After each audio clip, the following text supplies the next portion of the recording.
everyone, and welcome back to Fantasy Friday. So, last week we started a new book, Frankenstein by Mary Shelley, and we read the first four letters, first four epistles, written from Robert Walton to his sister.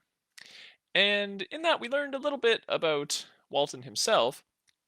They found out that he was quite single minded, really wanted to achieve something great. He wanted to carve the passage north.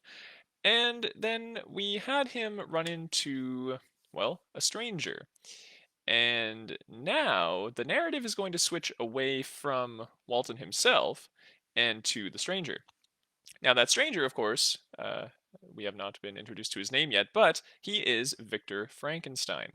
So, starting with chapter 1 now, after these first four letters, we are going to actually be hearing Frankenstein's narration. And Walton is going to be transcribing it. So this is Frankenstein now talking about his own history. And now these chapters do contain some interesting European words. I have done my best to apprehend the pronunciation of those words, but I will invariably butcher them, being not of that origin myself. So I'll do my best, but yes, be patient. And here we go with chapters 1 and 2 of Frankenstein. I am by birth a Genevese, and my family is one of the most distinguished of that republic. My ancestors had been for many years councillors and syndics, and my father had filled several public situations with honor and reputation.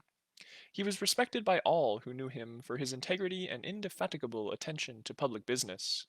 He passed his younger days perpetually occupied by the affairs of his country. A variety of circumstances had prevented his marrying early, nor was it until the decline of life that he became a husband and the father of a family.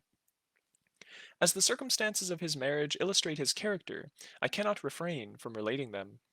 One of his most intimate friends was a merchant who, from a flourishing state, fell, through numerous mischances, into poverty. This man, whose name was Beaufort, was a proud and unbending disposition, and could not bear to live in poverty and oblivion in the same country where he had formerly been distinguished for his rank and magnificence. Having paid his debts, therefore, in the most honorable manner, he retreated with his daughter to the town of Lucerne, where he lived unknown and in wretchedness. My father loved Beaufort with the truest friendship, and was deeply grieved by his retreat in these unfortunate circumstances. He bitterly deplored the false pride which led his friend to a conduct so little worthy of the affection that united them. He lost no time in endeavoring to seek them out, with the hope of persuading him to begin the world again through his credit and assistance. Beaufort had taken effectual measures to conceal himself, and it was 10 months before my father discovered his abode. Overjoyed at this discovery, he hastened to the house, which was situated in a mean street near the Rus. But, when he entered, misery and despair alone welcomed him.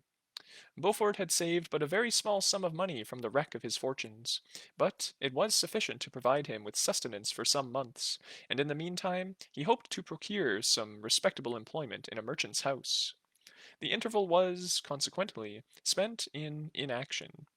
His grief only became more deep and rankling when he had leisure for reflection, and at length it took so fast hold of his mind that at the end of 3 months he lay on a bed of sickness, incapable of any exertion.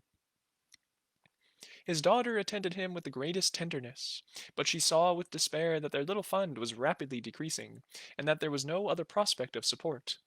But Caroline Beaufort possessed a mind of an uncommon mould, and her courage rose to support her in her adversity. She procured plain work, she plaited straw, and, by various means, contrived to earn a pittance scarcely sufficient to support life. Several months passed in this manner. Her father grew worse. Her time was more entirely occupied in attending him. Her means of subsistence decreased, and, in the 10th month, her father died in her arms, leaving her an orphan and a beggar. This last blow overcame her, and she knelt by Beaufort's coffin, weeping bitterly when my father entered the chamber.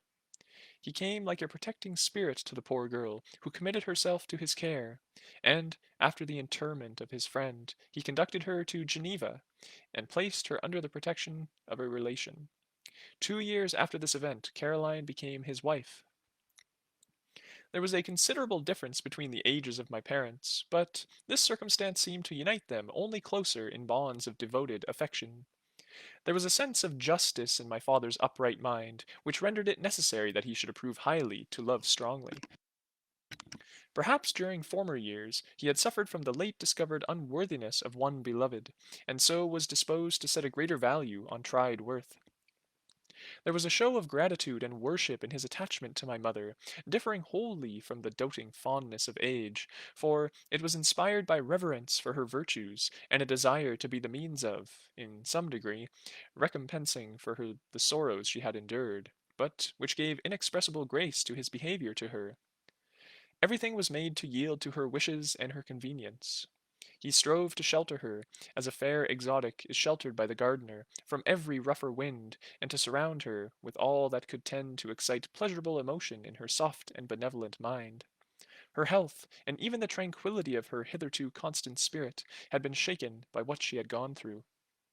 During the 2 years that had elapsed previous to their marriage, my father had gradually relinquished all his public functions, and, immediately after their union, they sought the pleasant climate of Italy, and the change of scene and interest attendant on a tour through that land of wonders as a restorative for her weakened frame. From Italy, they visited Germany and France. I, their eldest child, was born in Naples, and as an infant accompanied them in their rambles. I remained for several years their only child. Much as they were attached to each other, they seemed to draw inexhaustible stores of affection from a very mine of love to bestow them upon me. My mother's tender caresses, and my father's smile of benevolent pleasure while regarding me, are my first recollections. I was their plaything and their idol, and something better, their child, the innocent and helpless creature bestowed on them by heaven, whom to bring up to good, and whose future lot it was in their hands to direct to happiness or misery, according as they fulfilled their duties towards me. With this deep consciousness of what they owed towards the being to which they had given life, added to the active spirit of tenderness that animated both, it may be imagined that while during every hour of my infant life I received a lesson of patience, of charity, and of self-control, I was so guided by a silken cord that all seemed but one train of enjoyment to me. For a long time I was their only care. My mother had much desired to have a daughter, but I continued their single offspring. When I was about 5 years old, while making an excursion beyond the frontiers of Italy, they passed a week on the shores of the Lake of Como. Their benevolent disposition often made them enter the cottages of the poor. This, to my mother, was more than a duty. It was a necessity, a passion. Remembering what she had suffered, and how she had been relieved, for her to act in her turn the guardian angel to the afflicted. During one of their walks, a poor cot in the foldings of a veil attracted their notice as being singularly disconsolate, while the number of half-clothed children gathered about it spoke of penury in its worst shape. One day, when my father had gone by himself to Milan, my mother, accompanied by me, visited this abode.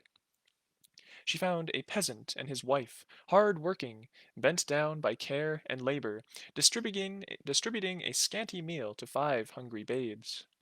Among these there was one which attracted my mother far above all the rest. She appeared of a different stock. The 4 others were dark-eyed, hardy little vagrants. This child, however, was thin and very fair. Her hair was the brightest living gold, and, despite the poverty of her clothing, seemed to set a crown of distinction on her head. Her brow was clear and ample, her blue eyes cloudless, and her lips and the moulding of her face so expressive of sensibility and sweetness, that none could behold her without looking on her as of a distinct species, a being heaven sent, and bearing a celestial stamp in all her features. The peasant woman, perceiving that my mother fixed eyes of wonder and admiration on this lovely girl, eagerly communicated her history. She was not her child, but the daughter of a Milanese nobleman. Her mother was a German, and had died on giving her birth. The infant had been placed with these good people to nurse. They were better off then. They had not been long married, and their eldest child was but just born.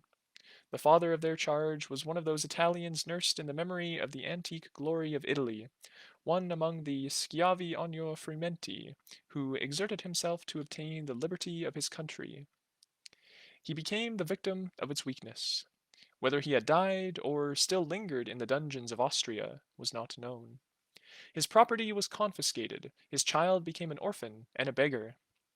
She continued with her foster parents, and bloomed in their rude abode, fairer than a garden rose among dark-leaved brambles. When my father returned from Milan, he found playing with me in the hall of our villa a child fairer than pictured cherub, creature who seemed to shed radiance from her looks, and whose form and motions were lighter than the chamois of the hills. The apparition was soon explained. With his permission, my mother prevailed on her rustic guardians to yield their charge to her. They were fond of the sweet orphan. Her presence had seemed a blessing to them, but it would be unfair to keep her in a poverty and want, when Providence afforded her such powerful protection. They consulted their village priest, and the result was that Elizabeth Lavenza became the inmate of my parents' house, my more than sister, the beautiful and adored companion of all my occupations and my pleasures. Everyone loved Elizabeth. The passionate and almost reverential attachment with which all regarded her became, while I shared it, my pride and my delight. On the evening previous to her being brought to my home, my mother had said playfully, "I have a pretty present for my Victor. Tomorrow he shall have it." And when, on the morrow, she presented Elizabeth to me as her promised gift, I, with childish seriousness, interpreted her words literally, and looked upon Elizabeth as mine, mine to protect, love, and cherish. All praises bestowed on her, I received as made to a possession of my own. We called each other familiarly by the name of cousin. No word, no expression could body forth the kind of relation in which she stood to me, my more than sister, since, till death, she was to be mine only. And so concludes chapter number 1. So, in this chapter, we just have a little bit of history regarding Victor Frankenstein's parents and his more than sister, as he describes her, Elizabeth. Now, quite an odd circumstance here. We have the sort of downfall of his mother early on in life, before she was married to Frankenstein's father. And that leads her to live a life sort of benevolence, as Frankenstein iterates over and over, saying that she felt it was her duty to help other people because she had gone through such turmoil early on and now feels it's her duty to, well, uh, offer what she can from her point of privilege to those who are underprivileged. It's kind of strange, though, because they happened upon this sort of, again, underprivileged house of people in Italy. And they sort of decided to just take one of the children, of course, with the permission of the parents, but they thought that it was unfair for this one girl, only the one of them, because she had, blonde hair, blue eyes, she looked different than the rest of them. They thought she was so beautiful that she needed to be rescued from this position of poverty. Well, I mean, I'll let you decide if that is a good thing to do or not. And yeah, as it says in the description, quarrel with that question a little bit. See if that was a noble thing to do, or if there was some sort of strange ulterior motive. You can decide, and I would love to hear your thoughts if you want to leave it in the comments as well. But at any rate, that is how Frankenstein got a sister. Not a sister by blood, but a sister whom he values very much. He gets a little possessive over her, as was described in the last paragraph there. So anyway, they are quite close, we can derive from that. Now, since that was such a short chapter, we will move into chapter number 2. So here we are. We were brought up together. There was not quite a year difference in our ages. I need not say that we were strangers to any species of disunion or dispute. Harmony was the soul of our companionship, and the diversity and contrast that subsisted in our characters drew us nearer together. Elizabeth was of a calmer and more concentrated disposition, but, with all my ardor, I was capable of a more intense application, and was more deeply smitten with the thirst for knowledge. She busied herself with following the aerial creations of the poets, and in the majestic and wondrous scenes which surrounded our Swiss home, the sublime shapes of the mountains, the changes of the seasons, tempest and calm, the silence of winter, and the life and turbulence of our Alpine summers, she found ample scope for admiration and delight. While my companion contemplated with a serious and satisfied spirit the magnificent appearances of things, I delighted in investigating their causes. The world was to me a secret which I desired to divine. Curiosity, earnest research to learn the hidden laws of nature, gladness akin to rapture, as they were unfolded to me, are among the earliest sensations I can remember. On the birth of a second son, my junior by 7 years, my parents gave up entirely their wandering life, and fixed themselves in their native country. We possessed a house in Geneva and a campagna on Bellerive, the eastern shore of the lake, at the distance of rather more than a league from the city. We resided principally in the latter, and the lives of my parents were passed in considerable seclusion. It was my temper to avoid a crowd, and to attach myself fervently to a few. I was indifferent, therefore, to my schoolfellows in general, but I united myself in the bonds of the closest friendship to one of them. Henry Clerval was the son of a merchant of Geneva. He was a boy of singular talent and fancy. He loved enterprise, hardship, and even danger for its own sake. He was deeply read in books of chivalry and romance. He composed heroic songs, and began to write many a tale of enchantment and knightly adventure. He tried to make us act plays, and to enter into masquerades, in which the characters were drawn from the heroes of Roncesvalles, of the Round Table of King Arthur, and the chivalrous train who shed their blood to redeem the Holy Sepulchre from the lands of the infidels. No human being could have possessed a happier childhood than myself. My parents were possessed by the very spirit of kindness and indulgence. We felt that they were not the tyrants to rule our lot according to their caprice, but the agents and creators of all the many delights which we enjoyed. When I mingled with other families, I distinctly discerned how peculiarly fortunate my lot was, and gratitude assisted the development of filial love. My temper was sometimes violent, and my passions vehement. But by some law in my temperature they were turned, not towards childish pursuits, but to an eager desire to learn, and not to learn all things indiscriminately. I confess that neither the structure of languages, nor the code of governments, nor the politics of various states possessed attractions for me. It was the secrets of heaven and earth that I desired to learn, and whether it was the outward substance of things, or the inner spirit of nature and the mysterious soul of man that occupied me, still my inquiries were direct to the metaphysical, or, in its highest sense, the physical secrets of the world. Meanwhile Clerval occupied himself, so to speak, with the moral relations of things. The busy stage of life, the virtues of heroes, and the actions of men were his theme, and his hope and his dream was to become one among those whose names are recorded in story as the gallant and adventurous benefactors of our species. The saintly soul of Elizabeth shone like a shrine-dedicated lamp in our peaceful home. Her sympathy was ours. Her smile, her soft voice, the sweet glance of her celestial eyes were ever there to bless and animate us. She was the living spirit of love to soften and attract. I might have become sullen in my study, rough through the ardor of my nature, but she was there to subdue me to a semblance of her own gentleness. And Clerval, could aught ill entrench on the noble spirit of Clerval? Yet he might not have been so perfectly humane, so thoughtful in his generosity, so full of kindness and tenderness amidst his passion for adventurous exploit, had she not unfolded to him the real loveliness of beneficence, and made the doing good the end, the aim of his soaring ambition.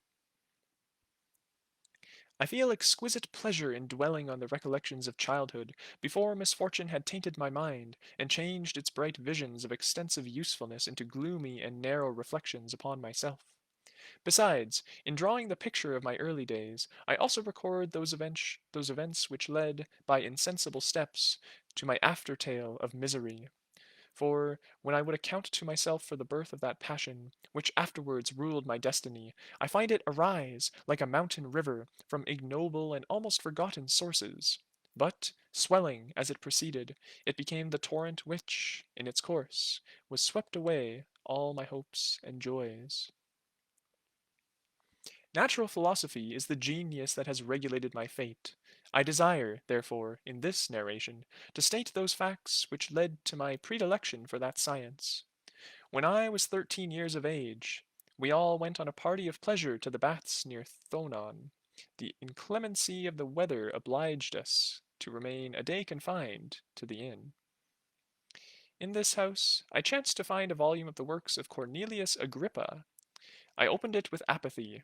The theory which he attempts to demonstrate, and the wonderful facts which he relates, soon changed this feeling into enthusiasm. A new light seemed to dawn upon my mind, and, bounding with joy, I communicated my discovery to my father. My father looked carelessly at the title page of my book, and said, "Ah, Cornelius Agrippa! My dear Victor, do not waste your time upon this. It is sad trash." If, instead of this remark, my father had taken the pains to explain to me that the principles of Agrippa had been entirely exploded, and that a modern system of science had been introduced, which possessed much greater powers than the ancient, because the powers of the latter were chimerical, while those of the former were real and practical. Under such circumstances, I should certainly have thrown Agrippa aside, and have contented my imagination, warmed as it was, by returning with greater ardor to my former studies. It is even possible that the train of my ideas would never have received the fatal impulse that led to my ruin. But the cursory glance my father had taken of my volume by no means assured me that he was acquainted with its contents, and I continued to read with the greatest avidity. When I returned home, my first care was to procure the whole works of this author, and afterwards of Paracelsus and Albertus Magnus. I read and studied the wild fancies of these writers with delight. They appeared to me treasures known to few beside myself. I have described myself as always having been imbued with a fervent longing to penetrate the secrets of nature. In spite of the intense labor and wonderful discoveries of modern philosophers, I always came from my studies discontented and unsatisfied. Sir Isaac Newton is said to have avowed that he felt like a child picking up shells beside the great and unexplored ocean of truth. Those of his successors in each branch of natural philosophy with whom I was acquainted appeared, even to my boy's apprehensions, as tyros engaged in the same pursuit. The untaught peasant beheld the elements around him, and was acquainted with their practical uses. The most learned philosopher knew little more. He had partially unveiled the face of nature, but her immortal lineaments were still a wonder and a mystery. He might dissect, anatomize, and give names, but, not to speak of a final cause, causes in their secondary and tertiary grades were utterly unknown to him.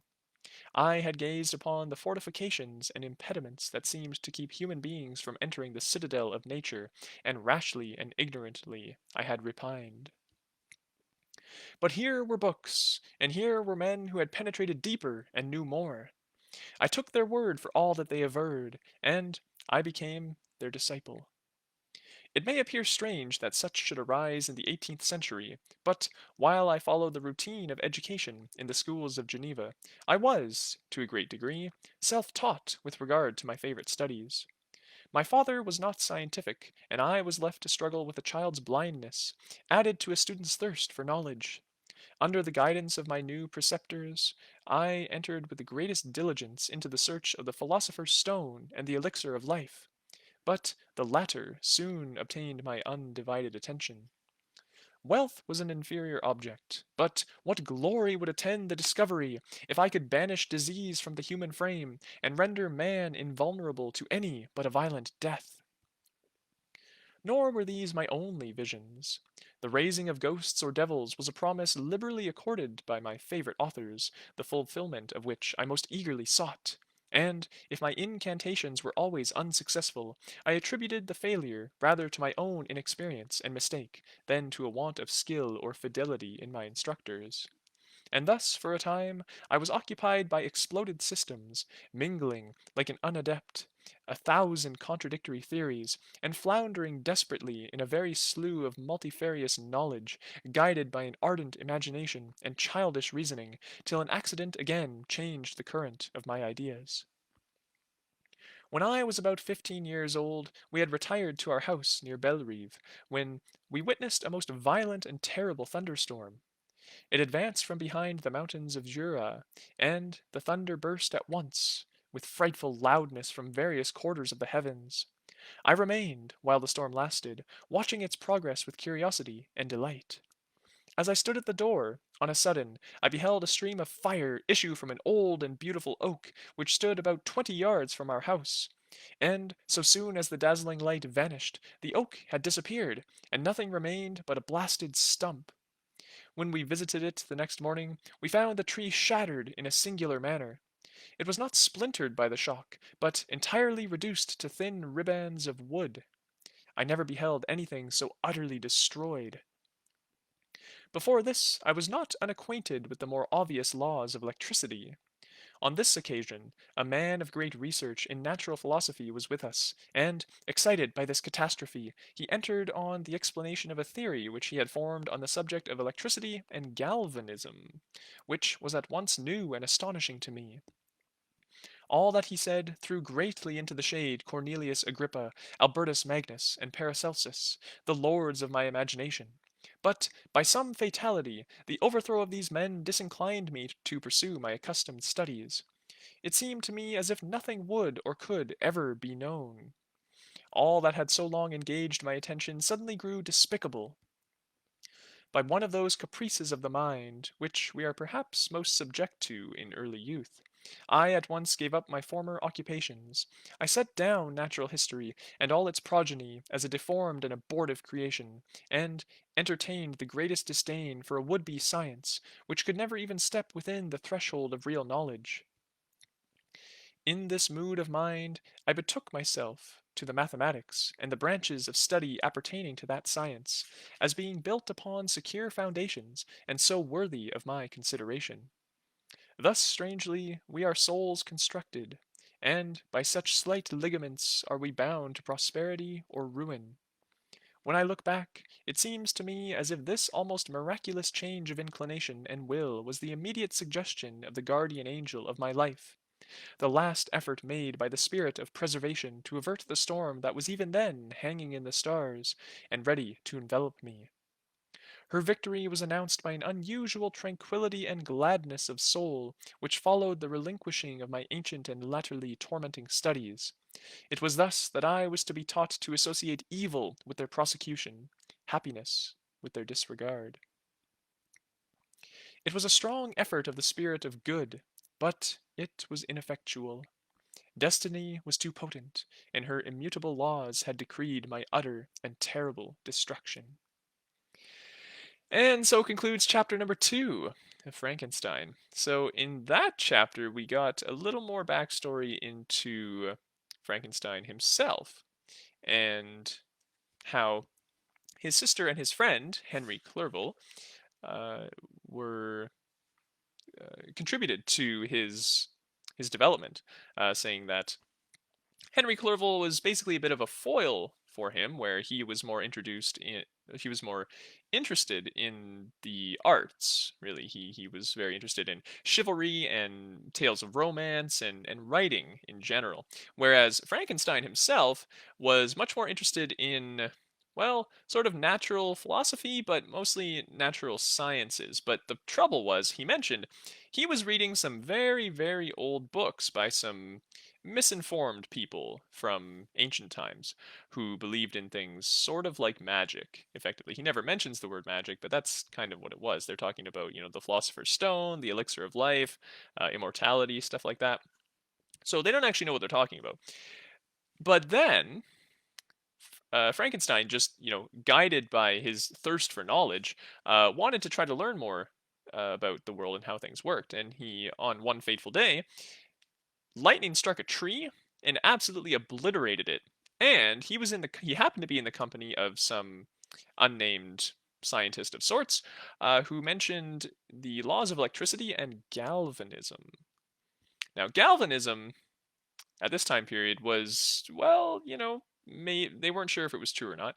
The how galvanism works. Essentially, though, the idea that lightning can have sort of metaphysical properties. We will explore that a lot later as we go through this book. Not necessarily a lot later, but a lot more later on in this book, since the premise of this book is, well, galvanism, the idea that a corpse might be reanimated.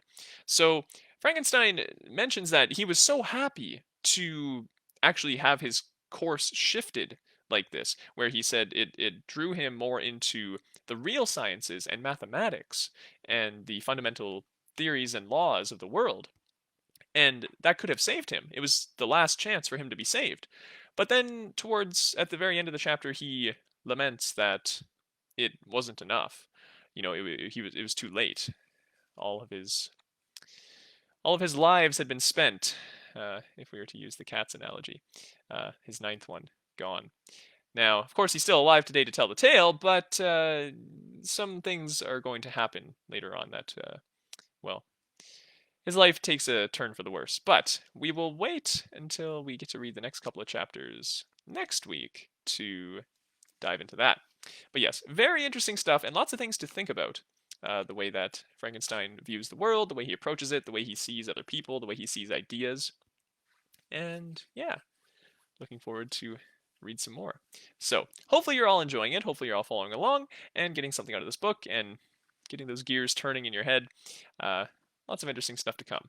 So I hope you enjoyed that, and I hope to see you all again next week when we read the next passage of Frankenstein. Until then, enjoy your weekend. Bye now.